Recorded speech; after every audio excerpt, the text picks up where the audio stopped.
சோம் நகருங்கிற ஒரு கிராமத்துல ராஜு முட்டை விற்கிற வியாபாரத்தை செஞ்சுக்கிட்டு இருக்கான். குளிர்காலம்ன்றதுனால கஸ்டமர்ஸோட கூட்டம் அதிகமா இருந்தது. அவன் எல்லா வருஷமும் குளிர்காலத்துக்காக ஆவலா எதிர்பார்த்துட்டு இருப்பான். நியூ இயர்க்கான சமயம் வந்தது. ராஜு எல்லாருக்குமே சுட சுட ஆம்லெட் அப்புறம் ஹாஃப் ஃப்ரை செஞ்சு வித்துக்கிட்டு இருந்தான். ஆனா எல்லா வாட்டியும் ராஜுவோட முட்டைகளை சாப்பிட்டு சாப்பிட்டு கஸ்டமர்ஸ் போர் ஆயிட்டாங்க. அவங்களுக்கு ஏதோ புதுசா தேவையா இருந்தது. ஆரம்பத்துல நல்லாவே வித்து போச்சு. ஆனா சில நாட்களுக்கு அப்புறம் வியாபாரம் டவுன் ஆயிடுச்சு. இப்போ ராஜு கிட்ட இருந்து முட்டை வாங்குற ஜனங்க கம்மியாயிட்டாங்க. ஒருவேளை யாராவது வந்தாலும் அவங்க கடனுக்கோ இல்ல ஃப்ரீயாவோ கேட்டுட்டு இருந்தாங்க. ஒரு நாள் ராஜுவும் அவனோட மனைவி ரேஷ்மாவும் இப்படி யோசிச்சாங்க. இன்னைக்கு முட்டை கடையை திறக்க வேண்டாம்னு நினைக்கிறேன். நீ இன்னைக்கு ஒண்ணுமே பண்ணாத, நாளைக்கு ஸ்டார்ட் பண்ணலாம். நீங்க ஒரு வேளை போகலன்னா நம்ம கிட்ட இருக்கிற அந்த கொஞ்சம் கஸ்டமர்ஸ் கூட விலகி போயிடுவாங்களே. நான் என்ன சொல்றேன்னா, நீங்க சைக்கிள்ல போய் வேற கிராமத்துல முட்டைய வித்துட்டு வாங்க. சுட சுட முட்டைகளை சைக்கிள்ல வச்சு வித்தா கஸ்டமர்ஸ் வாங்கலாம் இல்லங்க. நீ சரியாதான் சொல்றப்பா. நீ முட்டைய வேக வச்சு வை, நான் சைக்கிள்ல போய் வித்துட்டு வரேன். ராஜு சைக்கிள்ல முட்டைகளை விற்கிறதுக்காக வீட்டுல இருந்து கிளம்பினான். அவன் கொஞ்சம் வித்ததுக்கு அப்புறம் வீட்டுக்கு திரும்ப போயிட்டு இருக்கும்போது அவனுக்கு ஒரு யோசனை வந்தது. ஊரு ஊரா போய் இப்படியே சைக்கிள்ல முட்டைகளை விற்கலான்ட்டு யோசிச்சான். கொஞ்ச நேரத்துக்கு அப்புறம் 2 பேரு அவன் கிட்ட இருந்து முட்டையை வாங்க வந்துட்டு இருந்தாங்க. அண்ணா அண்ணா அண்ணா முட்டையண்ணா அண்ணா இங்கே பாருங்க. சொல்லுங்க, என்ன வேணும்? வேக வச்ச முட்டை இருக்கு, ஆம்லெட் இருக்கு, முட்டைக்கறி கூட இருக்கு. என்ன வேணும்? எங்களுக்கு ஒன்றுமே வேணாம். இன்னொரு வாட்டி நீங்கள் இங்கே வரவே கூடாது. இங்கே ரொம்ப வருஷமா எங்களுடைய முட்டை கடை இருக்கு. நீ வராத. நீ இங்க வந்து எங்க பிசினஸ் நீ வீணாக்காத. அண்ணா, எனக்கும் கடை இருக்கு, ஆனா வியாபாரம் இல்லை. அதனால தான் நான் யோசிச்சேன் ஒரு ஊருக்கு போய் முட்டையை விற்கலாம்னு. எங்களுக்கு புரியுது. இங்கிருந்து போயிரு, இங்கே மறுபடியும் வராத. ராஜு ரொம்பவே நொந்து போய் வீட்டுக்கு போனான். அப்புறம் நடந்ததை எல்லாத்தையும் ரேஷ்மா கிட்ட சொன்னான். நாம இப்போ வேற ஏதாச்சும் பிசினஸ் பண்ணணும் போலியே, இல்லைன்னா சாப்பிட கூட நம்ம ரொம்ப கஷ்டப்படுவோம். அப்புறம் அவ்வளோதான். நாம இதை தவிர்த்து வேற என்ன பண்ண முடியும்? ரொம்ப வருஷமா நாம முட்டை வியாபாரத்தை தான் செஞ்சுட்டு இருக்கோம். இப்போ இதையும் விட்டுட்டா நமக்குன்னு எதுவுமே மிஞ்சாதுங்க. ராஜு ரொம்பவே சோகமா தூங்க போயிட்டான். இந்த பிரச்சனைய தீர்க்க வேற ஏதாவது பண்ணணும்ட்டு யோசிச்சான். எங்க போன? நான் கூப்பிடுறது கேக்குதா? வரேங்க. சொல்லுங்களேன், என்னாச்சு? நாம ஒருவேளை முட்டையோட ரேட்டை கம்மி பண்ணா அப்போ கண்டிப்பா நம்ம முட்டையை தான் எல்லாருமே வாங்குவாங்க. ஏற்கனவே நம்ம முட்டைங்களோட விலை கம்மியா தான் இருக்கு. இப்போ இன்னும் கம்மி பண்ணிட்டா நமக்கு எந்த லாபமும் இருக்காதே. அதோடவே நாம பட்ட கஷ்டம் எல்லாம் வீணா போயிடும். ராஜுவும் ரேஷ்மாவும் அவங்களோட முட்டை வியாபாரத்தை எப்படி எல்லாம் மேம்படுத்தணும்ட்டு எல்லா விதமாவும் யோசிச்சு பார்த்துட்டாங்க. ஆனா எந்த பிரயோஜனமும் இல்லாம போயிடுச்சு. என்கிட்ட ஒரு ஐடியா இருக்கு. என்னோட பிறந்த ஊர்ல தங்க முட்டைகள் நிறைய வித்து போகும். நான் சின்னதா இருக்கும்போது அங்க தங்க முட்டைகளை காயினா மாத்தி அதை வித்துட்டு இருப்பாங்க. அதோடவே அது ரொம்பவே அழகாவும் ருசியாவும் இருக்கும். நிஜமாவா? நீ சொல்றது உண்மையா? ஒருவேளை அப்படி ஆச்சுன்னா மறுபடியும் நம்ம கடையில நல்ல வியாபாரம் நடக்கும். ரேஷ்மா சொன்னதை கேட்டு ராஜு ரேஷ்மாவோட பிறந்த வீட்டுக்கு போக முடிவு பண்ணிட்டான். ராஜு தன்னோட மாமியார் வீட்டுல தங்க முட்டை காயினை எப்படி தயார் செய்யறதுன்னு கத்துக்க ஆரம்பிச்சுட்டான். சில நாட்கள் தன்னோட மாமியார் வீட்லயே இருந்து அவன் கோல்டன் எக் காயினோட ரெசிபிய கத்துக்கிட்டான். அந்த முட்டை அவிச்சதுக்கு அப்புறம் பாக்கிறதுக்கு தங்க நாணயம் போலவே இருந்தது. ராஜு அந்த ரெசிபிய நல்லா கத்துக்கிட்டான். அவன் தன்னோட ஊரான சோம் நகருக்கு திரும்ப வந்ததுமே ராஜு திரும்ப கடைய திறந்துட்டான். அட பொண்டாட்டி, கேக்குதா? இன்னைக்கு கடைக்கு நீயும் வா. இந்த நாள் நமக்கு ரொம்ப ஸ்பெஷல் நாள். நான் கண்டிப்பா போவேங்க. அந்த கடவுள் தயவால நாம நினைச்சது நல்லபடியா நடக்கணும். ராஜுவும் ரேஷ்மாவும் அவங்களோட புது ரெசிபிய கடையில பண்ண ஆரம்பிச்சுட்டாங்க. அப்புறம் அவங்க எப்படி யோசிச்சாங்களோ அதே போலதான் நடந்தது. முதல் நாள் ஆரம்பமே ரொம்பவே நல்லா போச்சு. கொஞ்சம் கொஞ்சமா அவங்களோட ஊர் முழுக்க அப்புறம் அக்கம் பக்கத்துல இருக்கிற ஊருங்கள்லயும் இந்த விஷயம் பரவிடுச்சு. அவங்க முதல் மாசத்திலேயே வருஷத்துக்கு தேவையான லாபத்தை சம்பாதிச்சுட்டாங்க. நியூ இயர்க்கான சமயமும் வந்துருச்சு. 2 பேரும் சந்தோஷமா இருந்தாங்க. ஆனா சஞ்சயும் நீதா மட்டும் ராஜு அப்புறம் ரேஷ்மாவை பார்த்து சந்தோஷமாவே இல்ல. சஞ்சயும் ராஜு கூடவே தன்னோட சமோசா கடைய ஆரம்பிச்சான். ராஜுவோட கடையில கஸ்டமர்ஸோட கூட்டம் அதிகமா இருக்கிறதுனால சஞ்சய்க்கு பொறாமையா இருந்தது. அங்க பாத்தியா, அந்த ராஜு எல்லாருக்குமே முட்டை கொடுத்து கொடுத்து வசமாக்கிட்டா. பின்ன என்ன, நம்மளோட வியாபாரம் நஷ்டத்துல போயிட்டு இருக்கு. இந்த ராஜுவை நாம ஏதாச்சும் பண்ணியே ஆகணும். அப்புறம் அடுத்த நாளே சஞ்சயும் அவனோட மனைவியும் சேர்ந்து ராஜுவோட கடைய அன்னைக்கு ராத்திரியே மாயமாக்கணும்ட்டு சூழ்ச்சியை செஞ்சாங்க.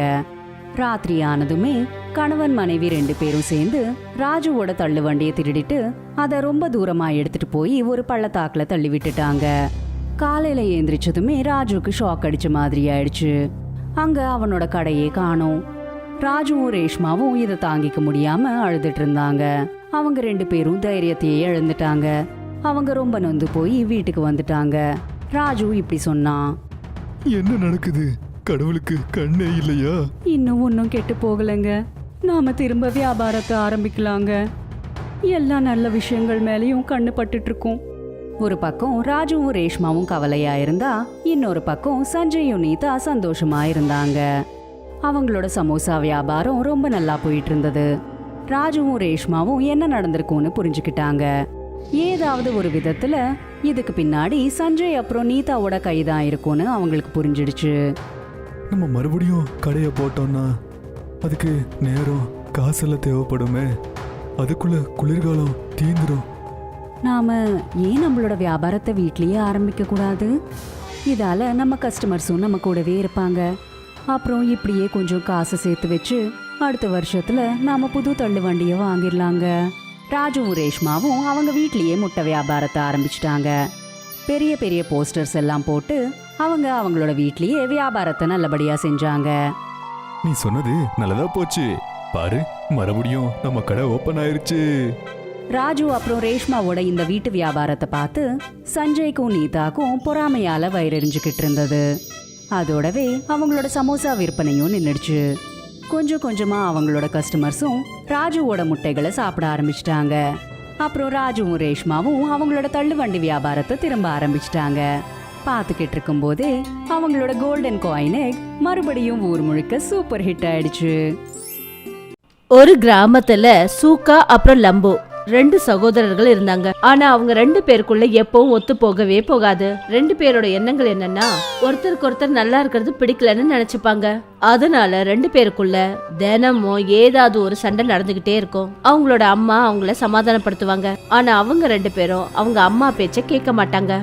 ஆனா இத தனக்கு சாதகமா பயன்படுத்திக்கிட்டான் சத்துர். தினமும் 2 பேரும் அவங்கவுங்க வேலையை மாத்திக்கிட்டே இருப்பாங்க. ஒரு நாள் சூக்கா பிரியாணி கடை போட்டு இருந்தான்.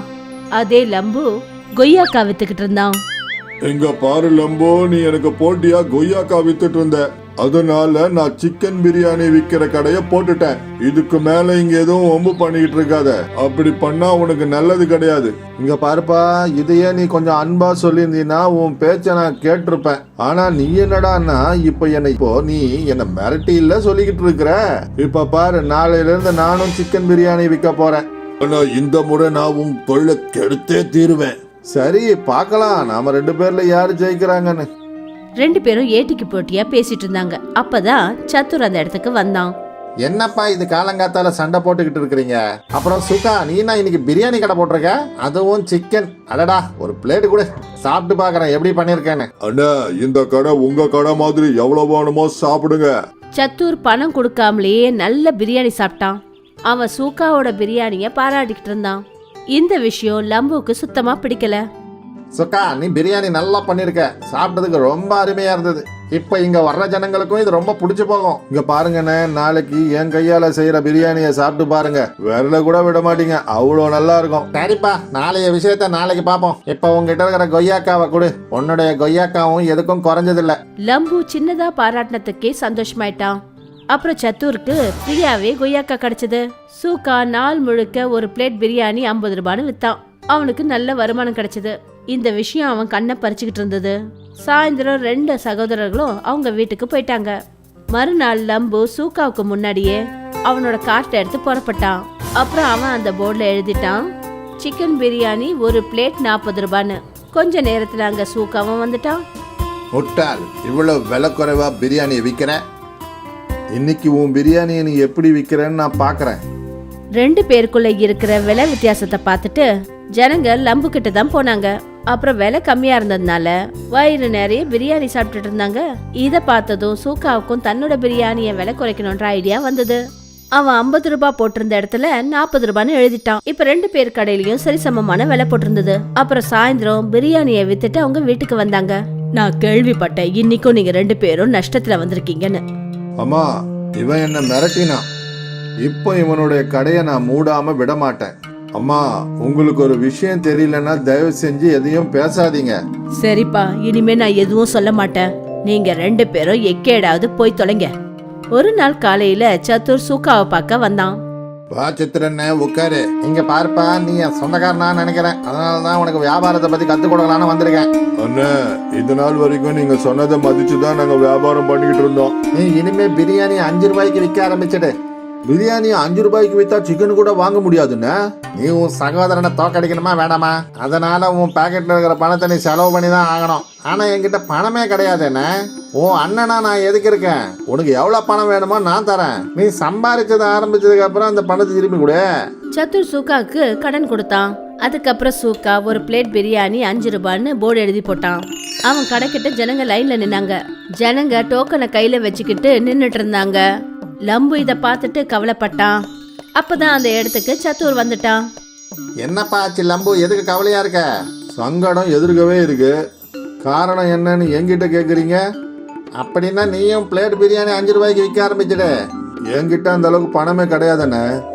இந்த சூக்காவுக்கு எப்படி பணம் வந்துச்சுன்னே தெரியல. என்ன நீ கவலைப்படாதப்பா, நான் உனக்கு கடன் தரேன். நீயும் 5 ரூபாய் பிரியாணின்னு விற்க ஆரம்பிச்சிடு. சத்துர் லம்புக்கும் கடன் கொடுத்தான். அப்புறம் சகோதரர்கள் ரெண்டு பேரும் 5 ரூபாய்க்கு பிரியாணி விற்க ஆரம்பிச்சாங்க. வாங்க வாங்க, ஒரு பிளேட் பிரியாணி சாப்பிட்டு பாருங்க. ஒரு பிளேட் பிரியாணியில 4 துண்டு சிக்கன் இருக்கும். வெறும் 5 ரூபாய் தான். வாங்க வாங்க. சுவையான விலை குறைவான சிக்கன் வெறும் 5 ரூபாய் தான். ஒரு பிளேட்ல 5 துண்டு சிக்கன் வெறும் 5 ரூபாய்க்கு தான். அவங்க ரெண்டு பேருக்குள்ள இருக்கிற போட்டியை ஜனங்க அவங்களுக்கு சாதகமா பயன்படுத்திக்கிட்டாங்க. அப்புறம் 5 ரூபான்னு வயிறு நிறைய பிரியாணி சாப்பிட்டாங்க. இன்னைக்கு அண்ணன் தம்பிங்க ரெண்டு பேரும் மத்தியானமே சிக்கன் பிரியாணியை வித்துட்டு வீட்டுக்கு வந்துட்டாங்க. இன்னைக்கு எவ்வளவுப்பா சம்பாதிச்சிங்க? சூக்காவும் லம்புவும் அம்மா கிட்ட எல்லா உண்மைகளையும் சொன்னாங்க. சரி, உங்க ரெண்டு பேருக்கும் பணம் கொடுத்தது சத்துரா? இப்ப ரெண்டு பேரும் நல்லா தெரிஞ்சுக்கங்க அவன் என்ன யோசிக்கிறான்னு. அம்மா, எங்களை மன்னிச்சிருங்கம்மா. ஆமா அம்மா, இங்க 2 பேரும் சண்டை போட்டுக்க மாட்டோம். நாங்க 2 பேரும் எவ்வளவு சண்டை போட்டுக்கிறோமோ அடுத்தவன் அவனுக்கு சாதகமா பயன்படுத்திக்குவான். ஆமாம்மா, இன்னைக்கு நாங்க அதை ரொம்ப நல்லா புரிஞ்சுக்கிட்டோம். இனிமே நாங்க 2 பேரும் சேர்ந்தே வேலை செய்வோம். அந்த சத்துருக்கு நல்ல பாடத்தை கத்துக் கொடுக்குறோமா. ரெண்டு சகோதரர்களும் ஒரே கடையில பிரியாணி போட்டாங்க. அப்புறம் போர்டு போட்டிருந்தாங்க, லம்பு சூக்கா பிரியாணி கடைக்காரன். மறுநாள் காலையில அவங்க 2 பேரும் அங்க வந்துட்டாங்க. சத்துர் மறுநாள் போய் பார்த்த போது ரொம்ப அதிர்ச்சி ஆயிட்டான். அப்புறம் அவங்களுக்குள்ள இருக்கிற இந்த ஒற்றுமையை பார்த்துட்டு அங்கிருந்து தூரமா ஓடி போறதா நல்லதுன்னு நினைச்சுக்கிட்டான். நண்பர்களே, இது மூலமா நாம கத்துக்கிட்ட பாடம், அதாவது நாம எப்பவும் ஒற்றுமையா இருக்கணும். அப்படி ஒற்றுமை இல்லைன்னா மத்தவன் அதை தனக்கு சாதகமா பயன்படுத்திப்பான். அதே மாதிரி முகஸ்துதிக்கு கூட கெட்டவனை உள்ள விட்டுடக் கூடாது. அப்படி விட்டோம் சீக்கிரமா அழிஞ்சு போயிடுவோம். ஹரி கிராமத்துல ஹோல்சேல் வியாபாரம் பண்ணிட்டு இருந்தாரு. அவரு விவசாயிங்க கிட்ட இருந்து பயிர்களை வாங்கி அத கடைகள்ல விற்பாரு. எத்தனை மூட்டை அரிசி இருக்குப்பா? கிட்டத்தட்ட 100 மூட்டை இருக்கு. ரொம்ப நல்லதா போச்சு. இந்த தடவை விளைச்சல் ரொம்ப நல்லா இருக்குல்ல? நல்லா இருக்குல்ல, ரொம்ப ரொம்ப நல்லா இருக்கு. நீங்க இந்த தடவை ஒரு வாட்டி நல்லா பாருங்களேன். வாவ், இந்த தடவை உயர்தர நெல்லு விளைஞ்சிருக்கு. இதுக்கு உனக்கு நல்ல விலை கிடைக்கும். இதுக்கு எவ்வளவோ நீங்களே வேலை பார்த்து கொடுங்கய்யா. ஒவ்வொரு தடவையும் 600 ரூபாய் ஒரு மூட்டைக்கு கொடுப்பேன். இந்த தடவை 800 ரூபாய் ஒரு மூட்டைக்கு வாங்கிக்க. அதனால இப்போ 100 மூட்டைக்கு 80,000 ரூபாய். இன்னைக்கு அந்த விவசாயி ரொம்ப சந்தோஷமா இருந்தாரு. ஹரி ரொம்ப நேர்மையோட தன்னோட வியாபாரத்தை நடத்தினாரு. அவர் யார்கிட்டயும் பணத்தை தேவையில்லாம ஏமாத்தி குறைக்கலாம் மாட்டாரு. ஒருவேளை இந்த காரணத்தினாலதான் அவரோட வியாபாரம் நாளுக்கு நாள் மேன்மை அடைஞ்சுக்கிட்டே போச்சு.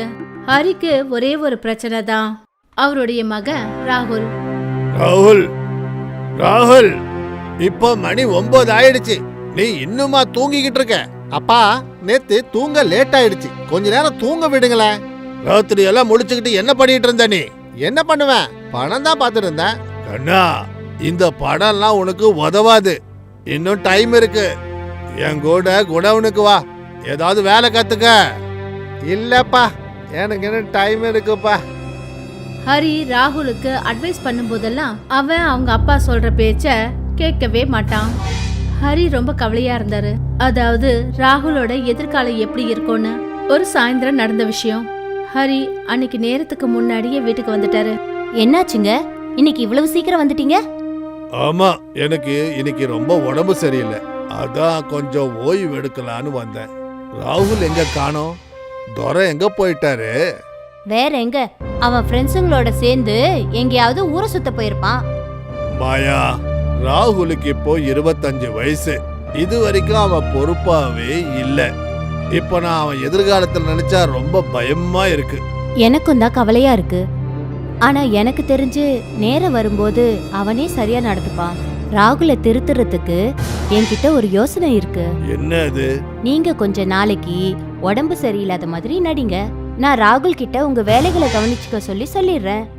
அவனும் குடோனுக்கு போக ஆரம்பிப்பான். மெல்ல மெல்ல அவனுக்கும் எல்லா வேலையும் புரிய ஆரம்பிச்சிரும். இதுவும் சரிதான். அன்னைக்கு ராத்திரி ராகுல் வீட்டுக்கு வந்தபோது மாயா அவன் கிட்ட சொன்னா, கண்ணா ராகுல், எனக்கு தெரிஞ்சு உங்க அப்பாவோட வியாபாரத்தை இனிமே நீ தான் கவனிச்சுக்கணும். இல்லம்மா, இப்ப அதுக்கெல்லாம் நேரம் இல்ல. உங்க அப்பாவுடைய உடல்நிலையை பாரு. இப்பெல்லாம் அவருக்கு ரொம்ப உடம்பு முடியாம போயிடுது. அப்படி இதே மாதிரி போயிட்டு இருந்தா அப்புறம் நம்ம நிலைமை என்ன ஆகும்னு தெரியாது. உங்க அப்பாவுடைய உடல்நிலை நாளுக்கு நாள் ரொம்ப மோசமாயிக்கிட்டே போகுது. இன்னைக்கு டாக்டர் வேற அவரை ஓய்வு எடுக்க சொல்லிட்டாரு.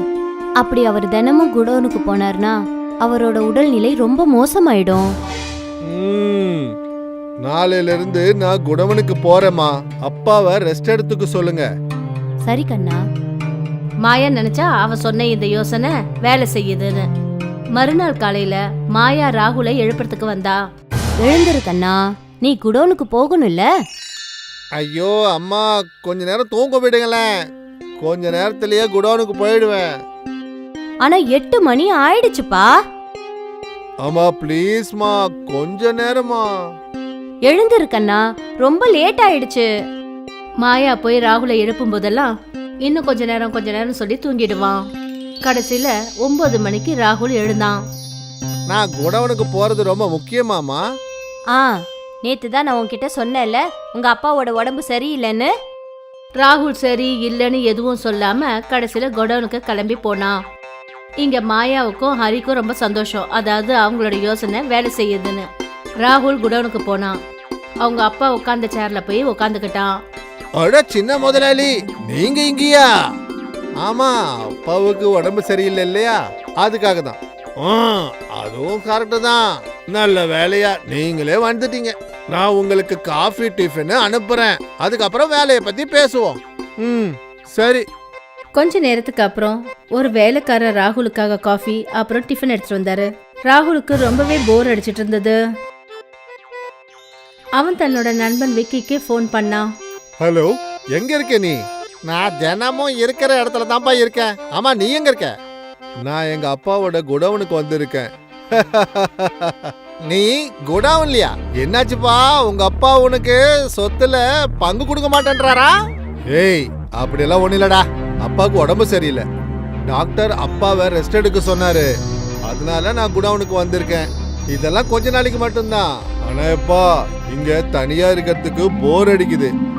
அப்படின்னா நான் அங்க வந்துடுறேன். நாம 2 பேரும் ஜாலியா என்ஜாய் பண்ணலாம். வந்துரு. கொஞ்ச நேரத்துக்கு அப்புறம் அசோக் ஐயா ராகுலுக்கு வேலைய பத்தி சொல்லி கொடுக்க போனப்ப அவரு பார்த்தாரு. அதாவது விக்கியும் ராகுலும் 2 பேரும் சிரிச்சு பேசிட்டு இருந்தாங்க. கொஞ்ச நேரம் பொறுத்து வரேன்.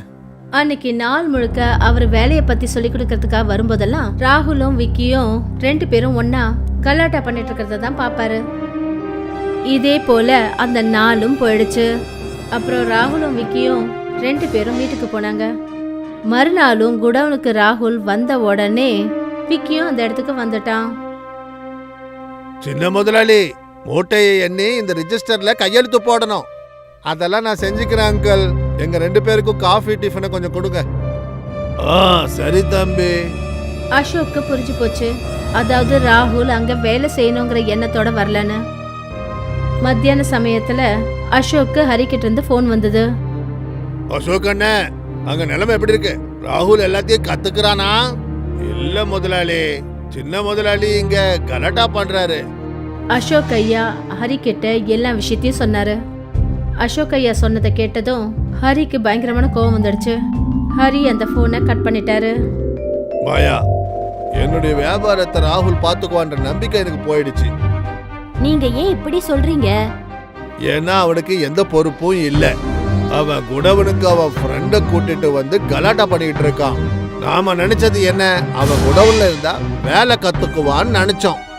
அட ராமா, இனிமே நாம என்ன பண்ண முடியும்? இப்ப ஒரே ஒரு வழிதான் இருக்கு. என்ன அது? பக்கத்துல இருக்கிற ஒரு மலையில ஒரு சித்த சாது பாபா இருக்கிறதா நான் கேள்விப்பட்டேன். அவரை போய் பார்த்தா எல்லா பிரச்சனைக்கும் தீர்வு கிடைக்கும்.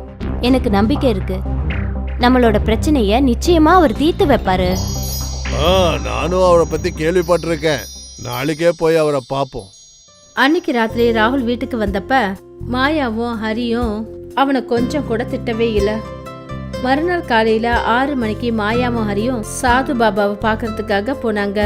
சாமி, நீங்க தான் எங்க பிரச்சனையை எப்படியாவது தீர்த்து வைக்கணும். உன்னுடைய பிரச்சனையே உன்னுடைய சோம்பேறித்தனமான பையன்தான். அவன் உன்னுடைய பொறுப்புகள் எல்லாத்தையும் ஏத்துக்கணும்னு நீ நினைக்கிற.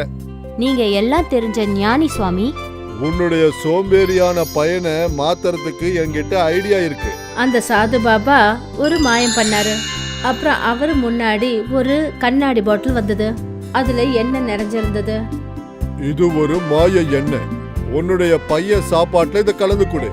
இதனால என்ன நடக்கும் சுவாமி? அவன் சாப்பாடு சாப்பிடும் போது அவனுக்கு எந்த ஒரு சுவையும் தெரியாது. அவன் அவனுடைய நாள்ல இருக்கிற அந்த வேலைகளை செய்ய முடியாம இருக்கும்போது அவனால எதுவுமே சாப்பிட முடியாது. ஹரியும் மாயாவும் சாதுவுக்கு நமஸ்காரம் பண்ணாங்க. அப்புறம் அந்த மாயா எண்ணெயை வீட்டுக்கு எடுத்துட்டு போனாங்க. மறுநாள் காலையில மாயா ராகுலுக்கு கொடுக்குற டிஃபன்ல அந்த எண்ணெயை கலந்தா. ராகுல் அந்த சாப்பாட்டை சாப்பிட்ட உடனே, அம்மா, என்ன இது? இது ஒரு மாய எண்ணெய்.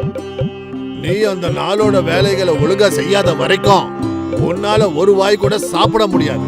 அப்படியெல்லாம் ஒண்ணும் கிடையாது, நான் வேற ஏதாவது சாப்பிட்டுக்குவேன். ராகுல் அடுத்த சாப்பாடை சாப்பிட்டான். இந்த சாப்பாட்லயும் அவனுக்கு அந்த சுவை கிடைக்கல. அவனுக்கு பசி என்னமோ எடுக்குது, ஆனா அவனால சாப்பிட முடியல.